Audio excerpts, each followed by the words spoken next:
Alrighty. Right in here, we're going to have your propane tanks. On the other side, we're going to have an additional propane tank as well with your regulator. Over here is going to be your nice big pass-through. You have your starter kit bucket and your 15-foot premium sewer hose. Your battery disconnect is right over here, as well as your manual tire cranks. You have your outdoor kitchen. What you're going to do with this guy is you have your propane line. You're going to connect that to the back of this guy, go underneath, and you're going to connect it to this propane line right over here. You're going to have this fridge. This fridge only works on shore power or if you have a generator running. Your spray part right here, not so much of an outdoor shower, but mainly to clean off your griddle, your shoes, anything like that. This is a Schwintek slide, so you're never going to add grease to this guy. All you're going to do is get a silicone or a graphite dry lube and spray that every 4 to 6 months depending on usage.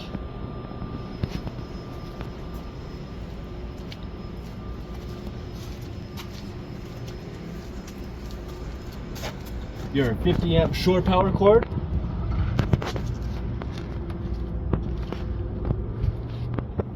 Down here is where we'll put our sewer hoses.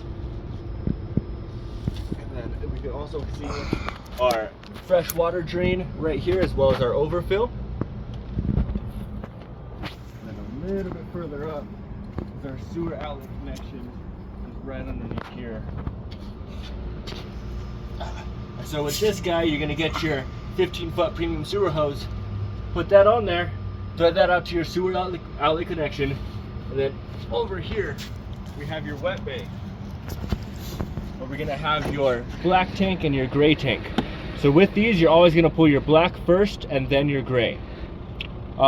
With that, you also have your black tank flush, which is a sprinkler system that goes into your black tank. Down here again, we do have your low point drains, which are going to be these guys right here, your blue and your red lines. Your water heater, which this one is a 6-gallon water heater. This right here is a pressure release valve. So if I pull on this, we're going to have some water that comes out. Back over here, this is where your propane actually ignites.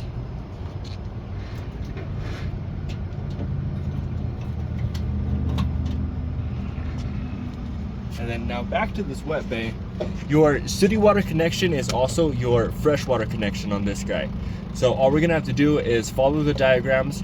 If you're going dry camping, you're gonna go boondocking, you're gonna do the power tank fill this up with your water with a pressure reducer, and then to utilize that water, we're gonna change it from power tank fill to dry camping. And then if you're at a place with hookups, you have a city water connection, you're just gonna go ahead and put it up to this guy right there, where he's gonna bypass that fresh tank and just run you water.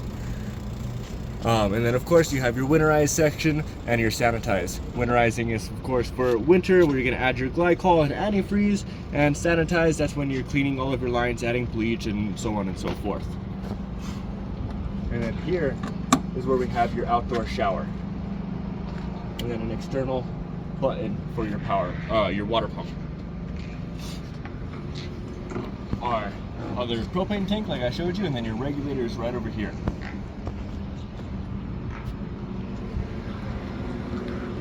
And here we have our auto leveling. So to get this started, you're going to click on both of these arrows. Your green light's going to turn on, then you're going to click auto level, stand back and let it do its thing. Once you're getting ready to leave from your camping trip, you're going to go ahead and click hitch height. It's going to bring up the rear jacks, let you hitch up to your truck, and then you're going to go ahead and click retract all.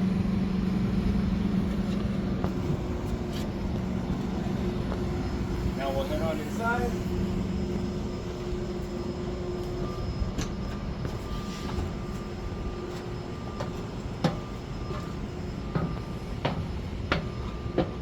Where are you going, that way?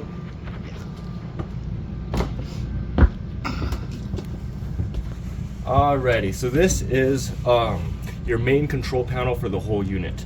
So we have our slide out controls right here, our awning controls. This is going to be another button for your water pump, your step light, your awning lights, porch lights, ceiling lights, and then you have two sections for your water heater, your gas section and your electric section. So with these, you can have one on and then both on, but not for more than an hour. It will burn out your electric side of things.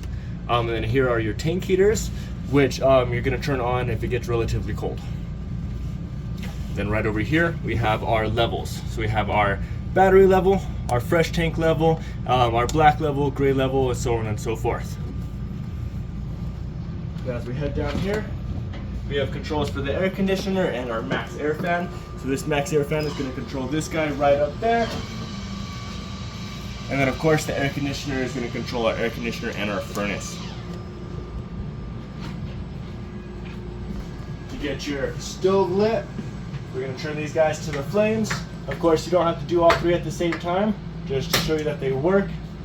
Turn them on, hit this guy, and that'll ignite it.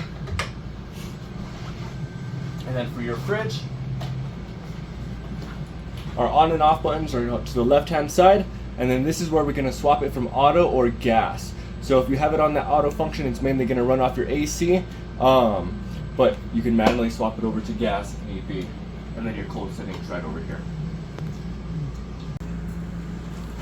This is your fireplace. This does produce a good amount of heat. It's about a 4600 BTU furnace.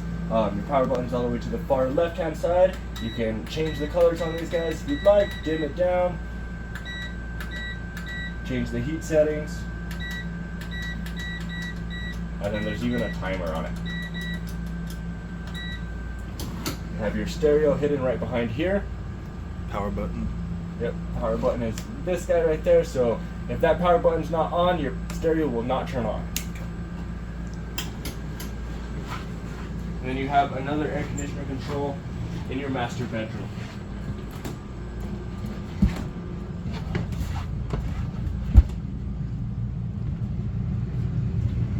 And it's right here, and this guy will only control the AC in the bedroom. If you have any more questions or concerns, give Mike or Donnie a call.